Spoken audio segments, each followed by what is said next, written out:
Hey everyone. So I thought this might be a useful and short lesson in critical thinking that may help you out with unruly relatives you may encounter at the Thanksgiving feast. I doubt this will help you win any arguments, but sometimes just knowing what's really going on can be a way to hold on to your sanity and calm. And as usual, this is something that applies to all of us and not just your evil relatives.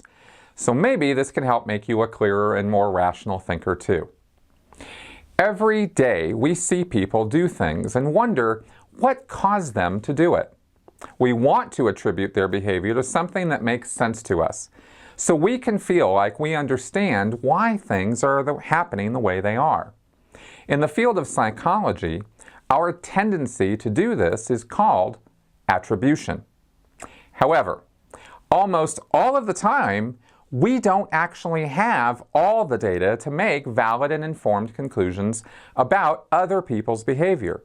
And so, we just make things up based on whatever we do know.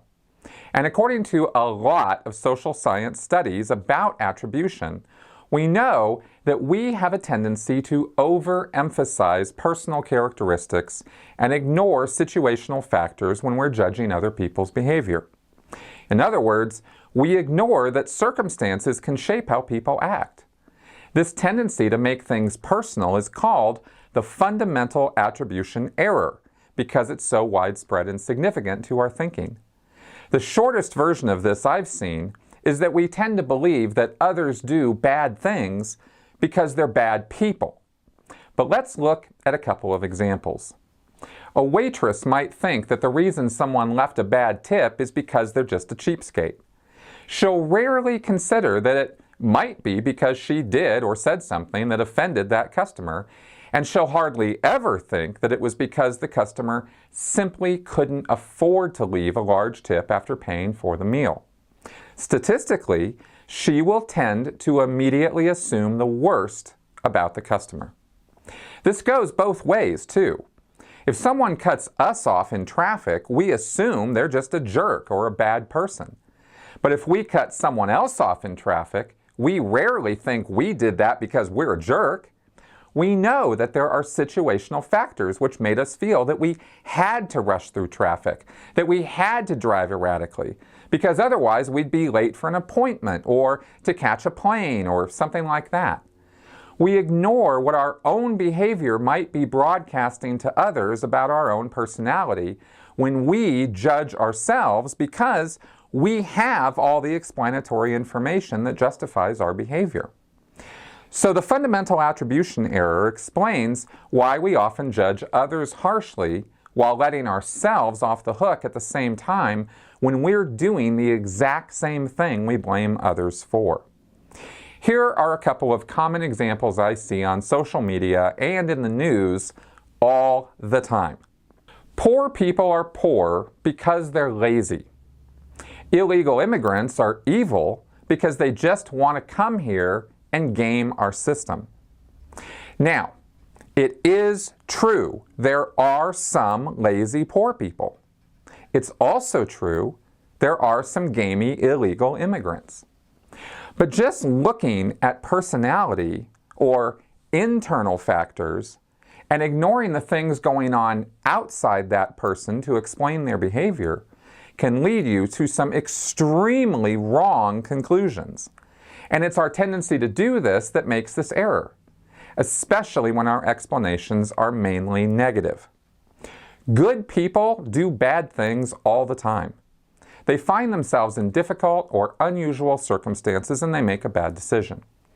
To judge a person harshly because of that, especially when you do not know or don't even try to find out what kind of situation the person was in, is your bad, not theirs.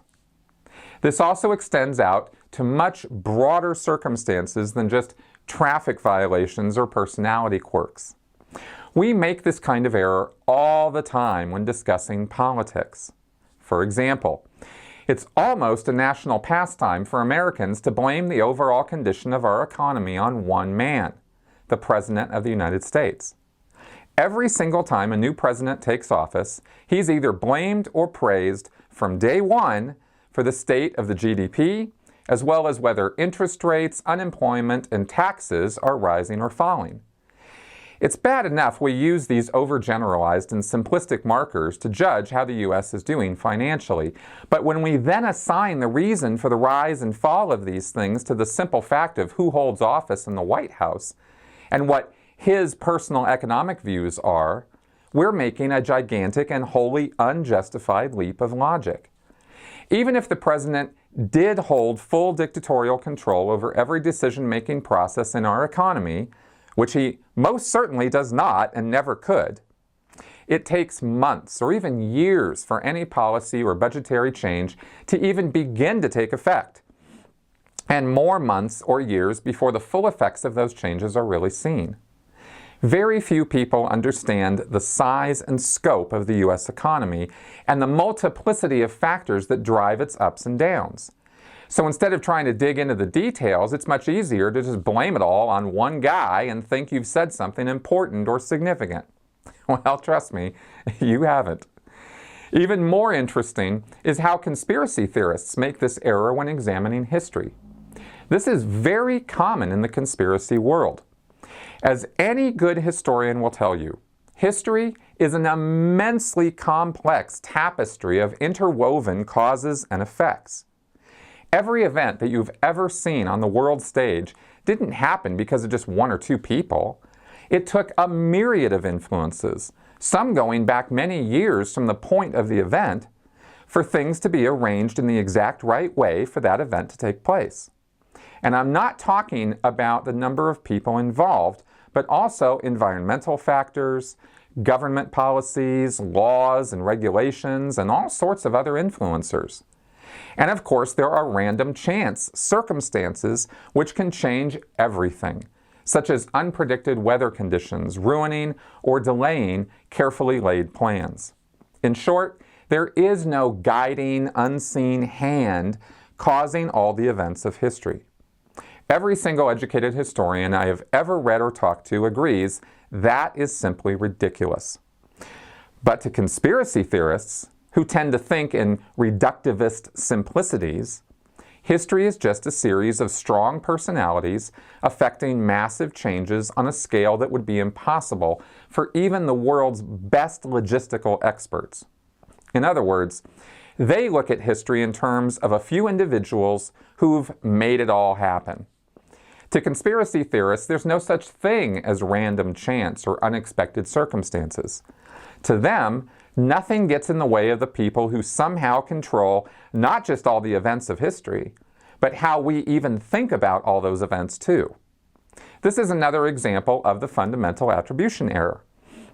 They attribute the cause of every major catastrophe or world-changing event to either one man or a small group of men who have sinister, evil intentions and who are working insidiously behind the scenes to plot our demise or slavitude. Just think about it. Our own lives are a constant struggle against the chaos we encounter every day. Do you really imagine that there are people in the world who have things under such incredible control that not only are they not subject to the same factors that influence and affect your life, but they can merely wave their hand and control the fate of millions? No, that is childishly simplistic thinking. The truth is that we are complex creatures, and the motivations and reasons for our behavior are usually quite varied. When considering or judging someone else, it is vital that we always remember that. Our personalities most definitely drive how we act, but so do our circumstances. Good people do bad things all the time, and bad people also do good things all the time too. When you're trying to figure out why, avoid snap judgments, because the plain truth of the matter is that your assumptions are going to be wrong way more often than they'll be right. It's only when you get all the data that you can make informed and rational judgments. And the good thing about this is that most of the time, you're going to find that people are not nearly as evil as you think they are, even your Uncle Jed or Grandma Jean. So maybe by knowing about and avoiding making any fundamental attribution errors, you can actually have a more relaxing and fun Thanksgiving. I hope you do. Thank you for watching.